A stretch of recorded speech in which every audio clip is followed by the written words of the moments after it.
Hey everyone, welcome back to G-Man Movie Reviews. Happy Friday, hope you're all doing well. I'm really excited today to come at you with a review of the brand new movie, The Amazing Spider-Man 2.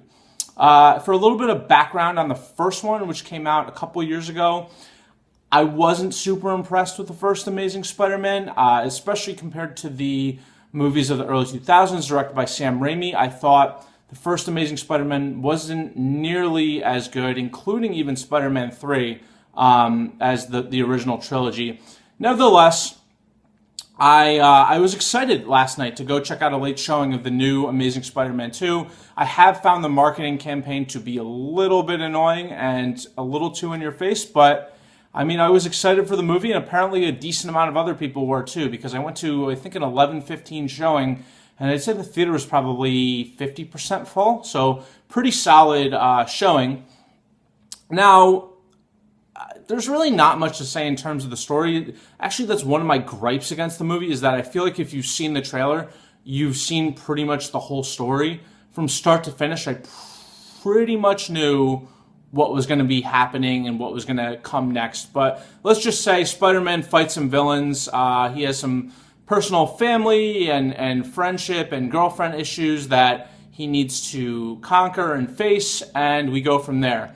I mean, and that's kind of one of my gripes against the movie, is that it feels like, you know, there's a story here, but it's like all this movie's trying to do is really set up for Spider-Man 3 and the recently announced Sinister Six movie. I didn't really feel like this as a standalone movie worked that well. I mean, it, I guess, works as part of a bigger picture story in the franchise, and I had this similar issue with the first one too. It's like they just want you to go back to buy more tickets. So that's kind of like an overarching issue I had with the movie. I mean, I will say on the positive side though, I was entertained for the most part. And, the movie's almost 2.5 hours, probably 2 hours and 15 minutes. And it did capture my attention the whole time. And there are some good action scenes, and there's the actual interactions between the actors are pretty good. And I think the casting's really solid all around, actually.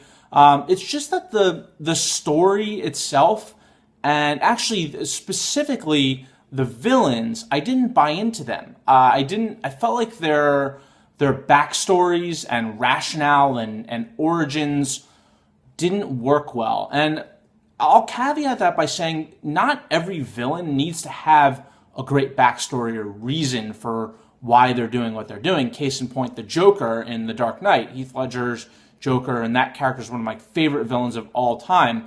But that's not what they were going for. In The Amazing Spider-Man 2, they do try to build on the story. They try to build up their backstory, so the audience will buy in, and I didn't buy in at all. I felt like their character transformations into villains were kind of forced and quick, and it just didn't really work for me. Also, I mean, there's a couple scenes where, especially the first scene, where there's really bad shaky cam, and I was like, it's just really annoying to watch. I'm really glad I didn't watch it in 3D. I think it would have been even worse. But I mean, despite these issues per se, I did still have a pretty decent time with the movie. It's definitely not something you really need to go rush out and see. And like I said before, if you've seen the trailer, you pretty much know where this movie is going to go. They showed way too much footage in the trailer.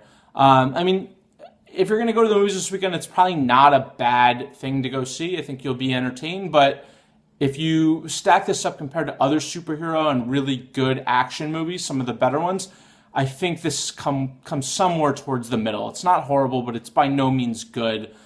So maybe worthwhile to check out if you're really into Spider-Man, but don't go out and rush and see this. Overall, I'm going to give the movie a 6.5 out of 10, only because I found it to be pretty entertaining. So if you've seen the movie, let me know your thoughts on it. Comment below. As always, please subscribe to my channel right here. I'm going to put a link right here. Please subscribe. It really helps me out. Also, like my video, share my video with friends on Facebook and Twitter, and follow my social media. So thanks everyone again for watching, and have a good weekend. Take care.